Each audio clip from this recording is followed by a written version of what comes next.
So Google is adding security. Now, you probably heard Apple added more security to their phones recently to stop the predator attacks, or perhaps the other thing starting with P. There's two similar expensive malwares that take over iPhones, and they added a special mode to iPhones to stop it, and Android has now added some features.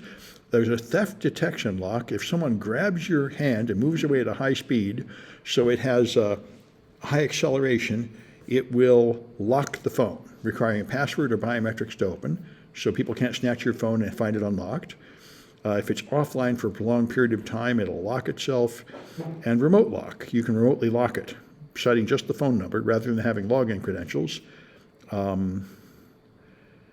That one's interesting. That means you could lock somebody else's phone with just their phone number. But of course, just locking their phone is not much of a problem because they would have the password or the biometrics to open it, I guess. So this does make sense. Anyway, this is an attempt to make your Androids more secure, and it sounds like they're reasonable. So, the U.S. put a big embargo on Chinese products. We're not supposed to get Huawei routers or phones, and I think more and more Chinese products are blocked, so China's retaliating by blocking ones. And now NVIDIA is, I think, the most valuable company on earth, or something close to it, because everybody wants their AI chips. But China, of course, does not want to be dependent upon foreign AI chips. I think NVIDIA chips are made here, and they're probably actually made in Hong Kong. In Taiwan, and then shipped back to here. But the point is, anyway, they haven't yet made it illegal to purchase NVIDIA, but they're telling people to buy local instead, which certainly makes sense. As both of us prepare for great hostility, both nations are becoming insular and becoming independent and trying to separate economically from each other, which would be a monumental enterprise. The tradition, all my life, I've heard that U.S. and China cannot go to war because our economies are so intermingled, neither of us could afford to go to war. And I like it that way personally. So, like the Cold War. yeah, but the economic version of the Cold War. That's right. But even the Cold War was pretty hostile, and our relations with China have never been that hostile. However, they're getting more and more hostile. So this is a bug that could be pretty annoying. Word deletes documents instead of saving them. That would be pretty annoying. Microsoft has had bugs like this. I remember there's one where I got Ed Bott, a big Microsoft enthusiast, so mad he blocked me on Twitter because Microsoft right before Christmas had an update that would lose all your files. And they said, "Merry Christmas from Microsoft," and he thought that was excessively cruel and sarcastic to Microsoft. But anyway, it's just one particular version of Word and such, so that's Microsoft has lots of bugs in their software, they always have. And this one I thought is quite interesting. A U.S. judge has ordered Google to open up Google Play to rivals. Google has apparently been abusing monopoly power, and they have been paying developers extra if they will launch their apps exclusively on Google Play, which is an interesting move. My first thought is this was obviously a monopoly abuse and illegal, but I'm thinking maybe not. You could just not take the money. I mean, I know if you call a newspaper reporter and say, I have a photograph of some celebrity doing something, they'll pay you more if it's exclusive than if you sell it to other places. So that's legal. So I'm not sure if this should be illegal, but anyway, a judge has declared that this is illegal and they have to stop doing that. So other stores will come up. And which are other stores? Because between Apple, I thought that the stores were exclusively linked to the operating system. Oh, they are, but there are third-party Google stores, like the Amazon store serves Android apps, and in China there's a bunch of third-party stores run by other people because they block access to Google. So you can put up a marketplace full of Android apps. I could put one up, anybody could, and then the problem is, could you get enough apps to attract business? And by paying people extra to not give it to other stores, they make sure they have pretty much a monopoly on the useful store that has all the good apps. And so apparently this judge felt like that was monopoly abuse. We'll see. I think they're going to appeal it, so we'll see how it goes. This reminds me of the Georgia abortion ban. I think it's Georgia. They banned abortion after 6 weeks, but about a week ago, a judge reversed it, and he said forcing a woman who doesn't want to have a child is like forcing someone to donate a kidney to somebody who needs it. It's forcing someone to sacrifice their life for somebody else, and you can't force that. That was an interesting argument. So he overturned the abortion ban, but that was overturned again on appeal. So these things echo through the court system with these arguments on both sides, and this seems similar. this judge apparently felt like this paying developers for exclusive sales was abuse of monopoly power. And I can certainly see how you could argue on both sides of that.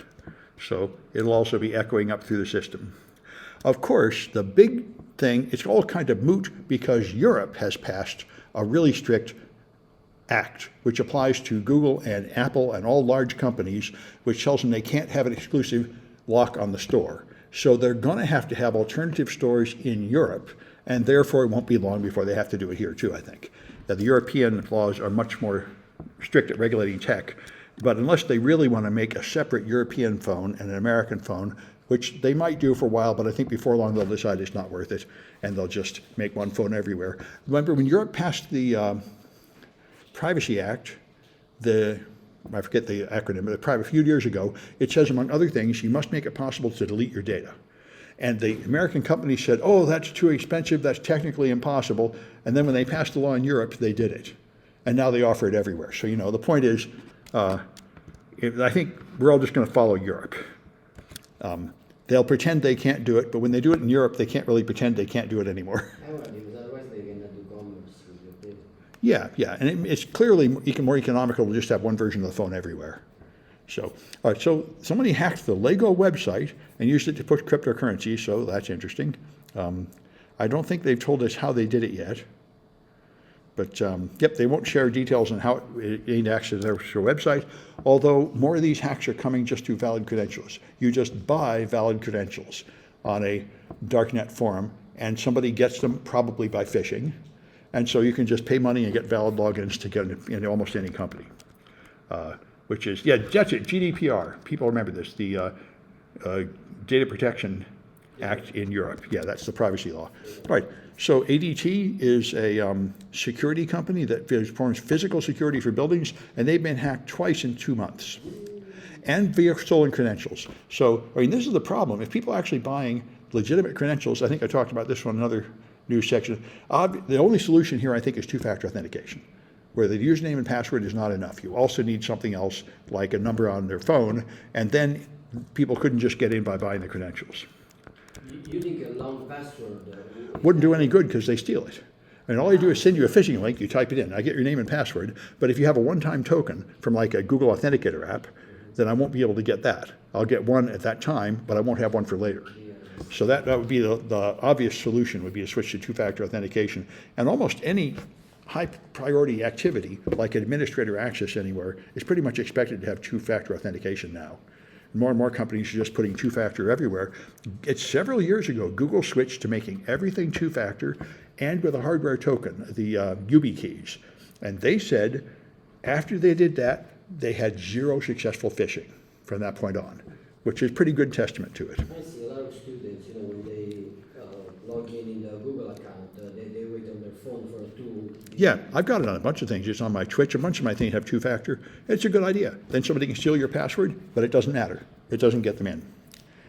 All right, and so this is more interesting. So the European Union has passed laws determining that only certain companies cannot act in various monopolistic ways, and there's a thing called a core platform service, and there are rules on that, and certain applications are considered core platform, but they don't consider Microsoft Edge a core platform service.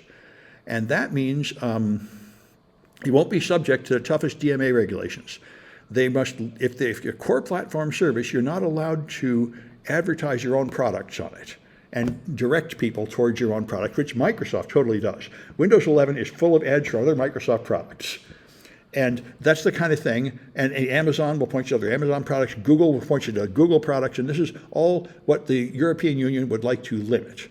But it only applies to core platform services, and for the time being, they don't consider Edge to be a core part of Windows, which is a pretty questionable thing. And so Vivaldi, WaterFox, Wavebox, and Open Web Advocacy have decided to complain and say Microsoft Edge should be considered a core part of Windows. So we'll see what comes of this. But the interesting thing is, there's no tech regulation over here at all, basically. And Europe has it, and it's in the early stages of these lawsuits establishing the boundaries. So then, this happened in 1998. under Ashcroft, when Microsoft had the antitrust ruling, they were forced to stop promoting their own stuff, so they had to add in Windows 11 Service Pack 1, they had to add a thing so you could easily choose a different browser, a different media player, and a couple of other things. And this led to a lot of undesirable consequences. One was that every Dell computer you bought and every other branded computer would come with some strange off-brand media player. And that thing was usually insecure garbage that crashed your machine and made it vulnerable. And it was these laws often have unexpected, unpleasant results. In fact, but anyway, I remember yeah. something similar happening with Netscape, because Netscape at some Right. point had a monopoly. Well, Netscape sued because they said Microsoft. That was part of that lawsuit.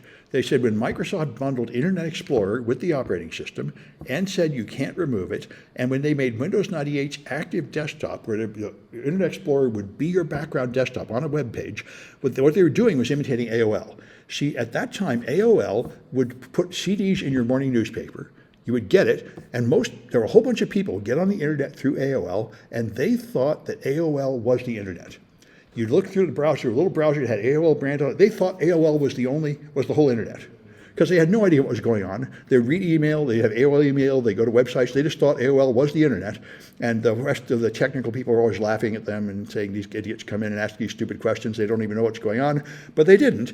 And Microsoft looked at that and said, "Hey, we could own the internet. We could build the internet into Windows, and everybody would think the whole internet was Microsoft, and that would be great." So they did that, and then they got sued for abuse of monopoly power. Anyway, all right, I guess that's enough of the news. Let me stop this.